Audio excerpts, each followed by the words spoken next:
Puji Tuhan, Salam, selamat malam Bapak Ibu yang terkasih di dalam Tuhan. Salam jumpa buat kita semua dan selamat beribadah. Tuhan Yesus memberkati kita Bapak Ibu. Sebelum kita mulai ibadah kita ini, mari kita satukan hati kita dan mari kita berdoa.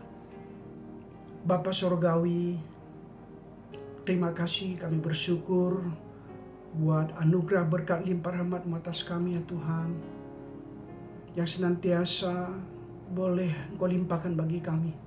Pada malam hari ini kami sangat bersyukur, berterima kasih buat kesempatan yang indah di mana kami boleh beribadah dan bersekutu kepadamu ya Tuhan. Terima kasih di dalam ibadah family altar malam hari ini ya Tuhan. Kami datang berdoa di dalam nama Tuhan Yesus. Mohon kuasa Roh Kudus mengurapi setiap kami ya Tuhan. Jamah setiap hati kami Tuhan, agar sungguh-sungguh kami boleh diberkati akan kuasa firman-Mu Tuhan. Terima kasih Bapa. Dalam nama Yesus Engkau ambil alih acara kami ini dari awal pertengahan ke akhir ya Tuhan. Sehingga kami semua boleh mendapat berkat dan kekuatan iman. Sehingga kami boleh semakin teguh iman percaya kami ya Tuhan. Terpuji-pujilah nama-Mu Bapa. Di dalam nama Tuhan Yesus Kristus Tuhan kami berdoa dan mengucap syukur. Haleluya. Kita yang sudah diberkati, kita katakan sama-sama amin.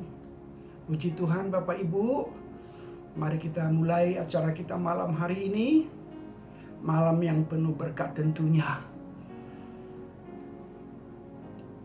Adapun ibadah malam hari ini dengan firman Tuhan menjadi tuntunan yang terambil daripada Ibrani 9 ayat 22 ya, dengan tema persembahan dan integritas. Persembahan dalam bahasa Inggris itu sacrifice, integritas, integrity. Ada banyak firman Tuhan yang berbicara tentang persembahan, sacrifice, dan integrity. Namun malam hari ini Bapak Ibu, saya mau mengutip dari ayat firman Tuhan yang memberikan kepada kita arti sacrifice atau persembahan kita kepada Tuhan. Yaitu sumber daya kita yang terbaik, termasuk hati kita, berkat yang ada sama kita, waktu kita, akal budi kita, bahkan tubuh kita persembahkan bagi Tuhan. Ibrani 9:22 berkata demikian, dan hampir segala sesuatu disucikan menurut hukum Taurat dengan darah. Dan tanpa penumpahan darah tidak ada pengampunan. Puji Tuhan, kita bangga, kita bersyukur, kita kagum. Sebab apa? Tuhan telah mengampuni seluruh dosa-dosa kita di kayu salib. 1 Petrus 2:24b, Tuhan telah menanggung dosa kita di dalam tubuhnya di kayu salib. Agar tubuh kita yang telah mati terhadap dosa hidup oleh kebenaran, dan oleh bilur-bilurnya kita jadi sembuh. Puncak dari konsep persembahan dari perjanjian lama ini adalah ketika Allah mengorbankan anaknya yang sulung untuk dipersembahkan sebagai korban atas dosa manusia. Hal ini menandakan bahwa Allah benar-benar mengasihi manusia, mengasihi kita. Perkataan Tuhan Yesus di kayu salib sudah selesai. Puji Tuhan, Bapak Ibu yang terkasih, saudaraku yang berbahagia. Kembali firman Tuhan boleh kita baca di Keluaran 35, di mana Keluaran 35 ini berjudul yaitu persembahan khusus untuk mendirikan kemah suci dan untuk kebaktian di dalamnya. Ayat 5 berkata, ambillah bagi Tuhan persembahan khusus bagi barang kepunyaanmu. Setiap orang yang terdorong hatinya harus membawanya sebagai persembahan khusus kepada Tuhan, baik emas, perak, dan tembaga. Selanjutnya di ayat 21 dikatakan, sesudah itu datanglah setiap orang yang tergerak hatinya, setiap orang yang terdorong jiwanya, membawa persembahan khusus kepada Tuhan untuk pekerjaan melengkapi kemah pertemuan, dan untuk segala ibadah di dalamnya, dan untuk pakaian kudus itu. Bapak Ibu yang terkasih, ini persembahan yang Allah berkenan. Saat ini juga melalui anaknya Tuhan Yesus Kristus, yang menjadi anak Allah korban di kayu salib. Firman Tuhan mengatakan, dia telah melintasi kemah. Dia telah masuk ke dalam kemah dengan membawa darahnya sendiri. Makanya Bapak Ibu, firman Tuhan mengatakan, darah itu tumpah, darah Kristus untuk pengampunan. Itu janji-janji Allah yang senantiasa boleh memenangkan kita, membanggakan kita, bersyukur kepada kasih Tuhan. Selanjutnya Bapak Ibu yang terkasih di dalam Tuhan, berkaitan dengan Keluaran 35 ayat 6-21, saya tertarik dengan dua perkataan. Yang pertama di ayat 5, yang terdorong hatinya. Ya, di ayat 21, yang tergerak hatinya. Untuk apa tergerak? Untuk memberi sacrifice, persembahan kepada Tuhan. Jadi di sana ada kata-kata hati. Ya. Yeremia 17 berkata, Tuhan melihat hati. Tuhan melihat hati kita Bapak Ibu. Lantas bagaimana hati kita di hadapan Tuhan? Seperti itu. Matius 6 ayat 21 berkata, ya ini firman Tuhan di perjanjian baru, karena di mana hartamu berada, di situ juga hatimu berada. Jadi hati kita ini penuh dengan harta. Bagi hati kita yang dipulihkan, harta kita adalah Kristus. Di mana hati kita kaya dengan memberi kepada Tuhan. Makna dan esensi sacrifice atau persembahan, di mana istilah pengorbanan diterjemahkan ke bahasa Inggris itu sacrifice. Prinsipnya dalam sacrifice selalu ada binatang yang disembelih dan dipersembahkan dalam ibadah bangsa Israel Bapak Ibu. Memang ada korban persembahan yang tanpa pencurahan darah. Misalkan korban persembahan ucapan syukur dan dari hasil bumi, korban pujian dan lain sebagainya. Namun hakikat pengorbanan sebenarnya adalah melambangkan satu hal, yaitu pengorbanan Tuhan Yesus di kayu salib untuk menebus dosa manusia, termasuk Bapak Ibu di dalamnya dan saya. Dalam hakikatnya kita sebagai manusia sebenarnya tidak dapat mengorbankan apa-apa, karena yang bisa memberikan sesuatu dari dirinya sendiri, dan pemberian itu adalah benar-benar layak memenuhi standar Allah, hanya Tuhan Yesus Kristus saja. Sedangkan kita sebagai orang percaya adalah tebusan daripada korban Kristus di kayu salib. Istilahnya kita sudah dibeli dan harganya telah lunas dibayar oleh darah Kristus. Jadi hidup kita bukan milik kita sendiri, bahkan apapun yang kita miliki bukan milik kita sendiri. Karena semua yang kita miliki itu adalah titipan oleh Allah pada kita untuk digunakan secara bertanggung jawab. Maka sebenarnya kita tidak memiliki apa-apa dari diri kita sendiri untuk dikorbankan, termasuk hidup kita. Karena itu saudara-saudara, demi kemurahan Allah aku menasihatkan kamu supaya kamu mempersembahkan tubuhmu sebagai persembahan yang hidup, yang kudus dan yang berkenan pada Allah. Itu adalah ibadahmu yang sejati. Suratan Paulus kepada jemaat di Roma pasal 12 ayat 1. Sejati, sejalan dengan hati. Bapak Ibu yang terkasih, semuanya berkenan di hati Allah. Inilah yang kita rindukan. Harta kita, waktu kita, tenaga kita, sumber daya kita, termasuk seluruh tubuh kita, biarlah menjadi persembahan, sacrifice yang sejati. Dari pemahaman dasar di atas tentang pengorbanan, kita diingatkan bahwa pengorbanan yang sejati adalah pengorbanan Kristus saja.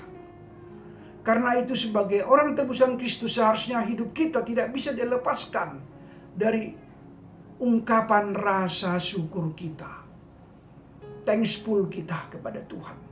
Karena itu dalam ibadah kita seharusnya tidak melupakan kewajiban memberi persembahan kepada Tuhan sebagai wujud ungkapan syukur kepada Allah yang sudah menyelamatkan kita melalui persembahan korban yang sejati, yaitu Tuhan Yesus Kristus. Persembahan seluruh hidup berarti menyangkut seluruh aspek hidup tanpa kecuali, termasuk harta, waktu, tenaga, dan lain sebagainya. Dipersembahkan demi kemuliaan Allah. Konsep ini lahir dari konsep yang utuh, integrated, dari keseluruhan firman Tuhan, di mana hidup itu tidak terbagi-bagi. Ada yang sebagian hidup untuk Allah, sebagian untuk hidup untuk duniawi, dan sebagian hidup untuk kepentingan diri kita sendiri. Namun, seluruh hidup adalah milik Allah dan untuk Allah, karena segala sesuatu berada di bawah kedaulatan Allah. Bapak Ibu yang terkasih di dalam Tuhan Yesus Kristus, esensinya sacrifice, pengorbanan dalam ibadah itu wajib ada. Salah satu bentuknya berupa persembahan. Apa yang kita persembahkan kepada Tuhan seharusnya yang terbaik. Mengapa demikian? Karena Tuhan sudah memberi yang terbaik bagi kita. Ia membeli kita dengan harga yang mahal, yaitu nyawanya sendiri. Dan Ia adalah Tuhan dalam hidup kita. Dengan membaca renungan ini, mari kita bersama-sama memikirkan apa yang terbaik yang bisa kita berikan untuk kemuliaan Allah. Kita tahu akan anugerah Allah, bukan? Grace of God. Dan kita tahu akan harus berterima kasih. Namun terkadang kita masih terikat pada hati yang mencintai harta lebih daripada Tuhan. Atau masih dikuasai kekhawatiran akan masa depan. Karena hari ini pun masih terus dalam kekurangan. Sebaliknya ada orang yang kaya raya, namun karena ia sangat mencintai hartanya yang berkelimpahan, ia merasa sangat sayang kalau harus menyerahkan persepuluhannya atau persembahannya kepada Tuhan. Ini terjadi pada zaman-zaman saat ini. Makanya tepatlah firman Tuhan berkata di Matius 6:41. Matius 6:21. Di mana hartamu berada, di situ hatimu berada.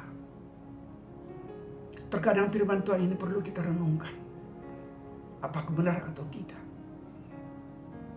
Saya katakan benar. Karena ini adalah firman Tuhan. Karena firman Tuhan tidak mungkin salah. Dan dulunya ini terjadi pada saya dan saya alami. Puji Tuhan, tetapi kasih Tuhan, anugerah Tuhan boleh memulihkan kehidupan saya, Bapak Ibu yang terkasih, dan keluarga. Saya membaca buku karangan Dr. Michael Green. Dr. Michael Green adalah orang Inggris, apologet modern beragama Kristen. Dalam bukunya berkata, ada 5 wajah dalam dunia sekuler. Yang pertama wajah materialisme, yang kedua wajah mistis, yang ketiga wajah komunisme, yang keempat wajah kafir, dan yang kelima wajah sinkritisme. Maka dalam bukunya, kelima wajah tersebut sama-sama sangat mengerikan, Bapak Ibu. Tetapi yang terutama wajah yang poin pertama, yaitu wajah materialisme. Artinya apa? Hidup bertuhankan materi, mammon. Termasuk dalam hal ini adalah kekikiran. Kikir kata dasarnya, kikir. Bapak Ibu yang terkasih tentu tahu, ya, mengerti arti kikir.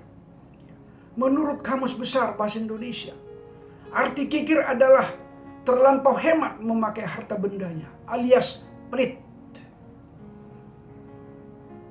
Firman Tuhan di 1 Korintus 6 berkata,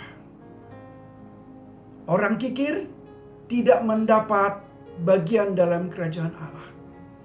Bapak Ibu yang terkasih, kita bukan sedang membahas orang kikir atau tidak, orang pelit atau tidak.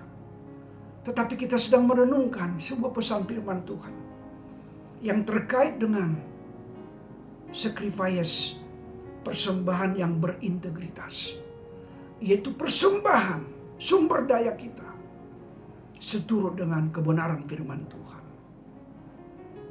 Jadi kata kuncinya hati. Seturut firman Tuhan yang kita baca, yang telah kita baca di atas tersebut. Saya teringat dengan syair lagu, apa yang dicari orang uang. Apa yang dicari orang uang. Apa yang dicari orang uang. Apa yang dicari orang siang, malam, pagi, petang. Uang, uang, uang. Bukan Tuhan Yesus. Syair lagu ini boleh menjadi refresh dalam setiap kita. Tidak salah mencari uang. Tidak salah mencari harta. Tetapi firman Tuhan berkata, cari dahulu kerajaan Allah dan kebenarannya, maka semua akan Tuhan tambahkan. Matius 6:33. Kata-kata righteousness, kebenaran, jangan kita tinggalkan. Yaitu berkat yang sesuai dengan firman Tuhan untuk kita persembahkan kepada Tuhan. Bapak Ibu yang terkasih, dalam hal ini kita harus menyadari bahwa harta dan uang itu bukan satu tujuan dalam hidup kita. Harta itu hanya bernilai sementara dan kita tidak boleh dikuasai hawa nafsu, kedagingan, dan harta duniawi. Kita memandang harta sebagai titipan Tuhan dan alat yang bisa dipakai untuk mendukung pelayanan pekerjaan Tuhan. Ada satu quotes atau kata bijak dari Bunda Teresa. Demikian, orang yang memberi dengan senyuman adalah pemberi yang terbaik. Karena Allah mengasihi orang yang memberi dengan sukacita. Jika kita berdoa, kita akan percaya. Jika kita percaya, kita akan mencintai. Dan bila kita mencintai, kita akan memberi. Amin Bapak Ibu. Ini menjadi bagian milik kita, orang-orang percaya. Selanjutnya, jika kita melihat kitab Perjanjian Lama dalam Kejadian 4 ayat 3 dan 4, kita mengetahui cerita Habel dan Kain yang menjadi renungan. Kenapa persembahan Kain ditolak oleh Tuhan? Memang disebutkan di sana, persembahan Kain adalah dari hasil ladangnya, sedangkan persembahan Habel dari hasil ternaknya. John J. Davis dalam bukunya yang berjudul Suatu Telah dalam Kitab Kejadian mengatakan bahwa Allah menolak persembahan dari Kain karena sikap memberontak yang dilakukan oleh Kain kepada Allah. Bapak Ibu, saya ulangi. John J. Davis dalam bukunya yang berjudul Suatu Telah dalam Kitab Kejadian mengatakan bahwa Allah menolak persembahan dari Kain karena ada sikap memberontak yang dilakukan oleh Kain kepada Allah. Sikap hati yang memberontak. Tuhan boleh ingatkan kepada kita agar tidak seperti sikap hati Kain. Puji Tuhan, saya suku Batak Toba. Saya ingat satu pepatah. Bahasa Batak Toba katanya, umpasa. Itu sebagai berikut. Hacit mulak majalo, humacitan mulak mangaleho. Artinya, sakitnya permintaan kita yang tertolak, tapi lebih sakit lagi bila pemberian kita ditolak.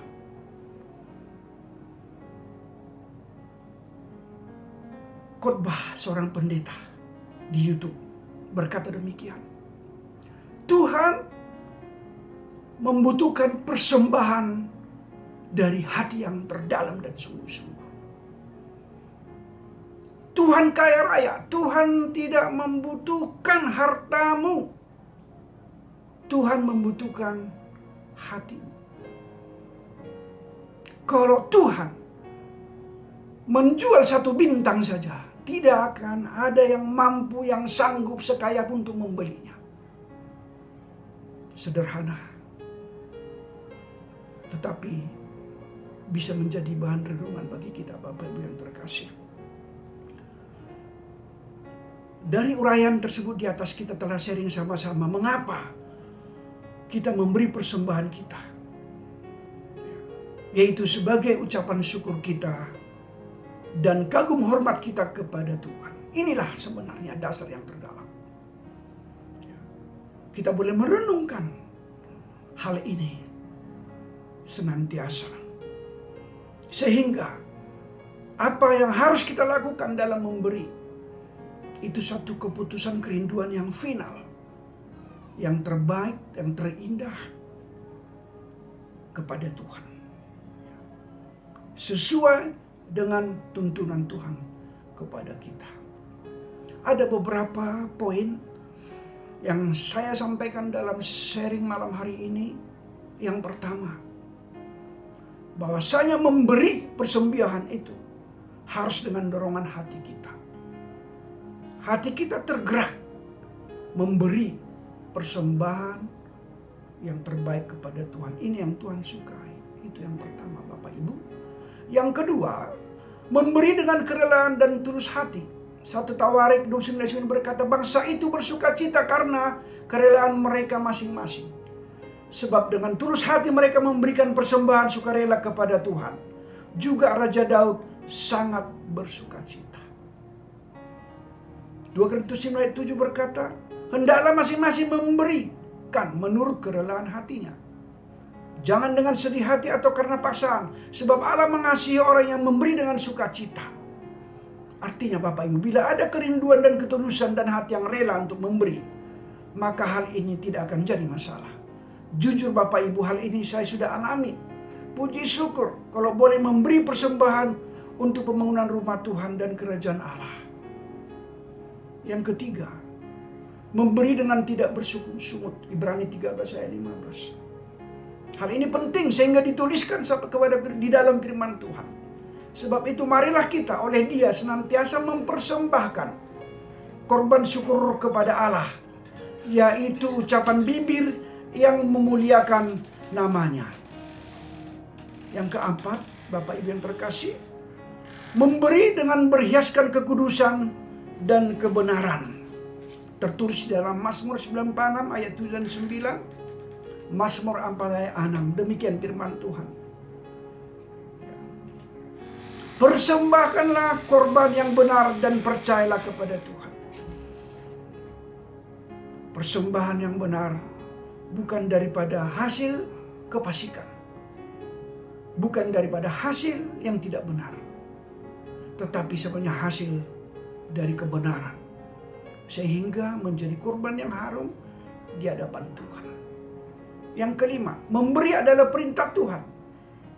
Lukas 6 ayat 38. Berilah dan kamu akan diberi suatu takaran yang baik, yang dipadatkan, yang diguncang, dan yang tumpah keluar akan dicurahkan ke dalam ribaanmu. Sebab ukuran yang kamu pakai untuk mengukur akan diukurkan kepadamu. Poin yang keenam, memberi perpuluhan adalah ketundukan dan ketaatan pada Allah.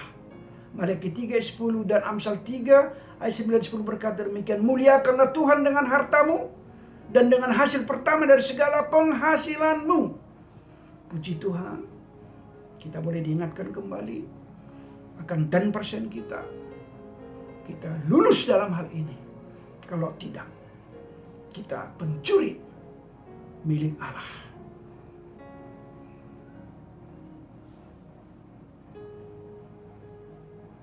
Memberi untuk mengumpulkan harta kita di surga. Ini luar biasa. Memberi persembahan untuk mengumpulkan harta kita di surga. Matius 6 ayat 19 ayat 21. Kumpulkan hartamu di surga yang tidak bisa dimakan oleh ngengat dan tidak bisa berkarat. Puji Tuhan, luar biasa firman Tuhan ini. Ya. Yang ke-8, ya, memberi adalah persembahan kita dan menjadi ibadah kita yang sejati.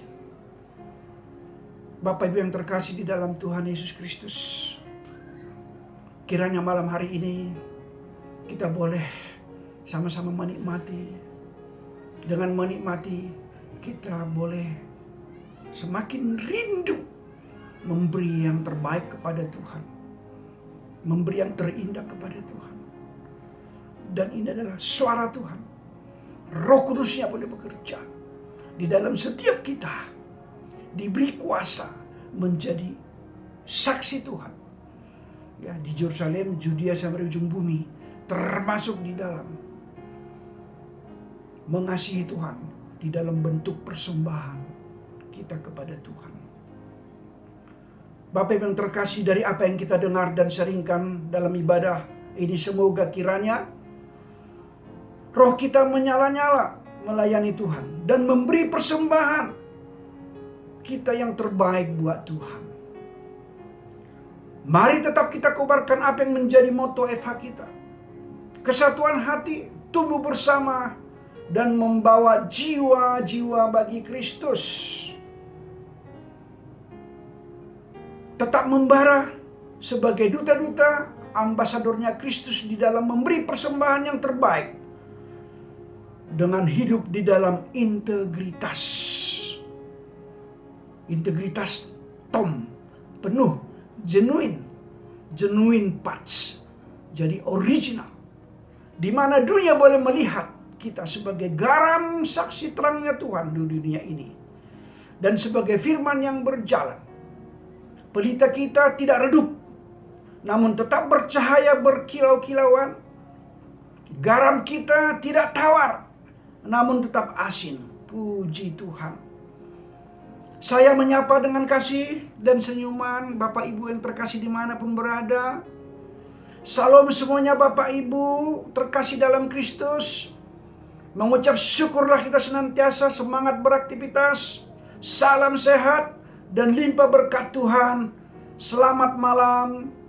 Tuhan Yesus memberkati. Amin. Puji Tuhan. Haleluya.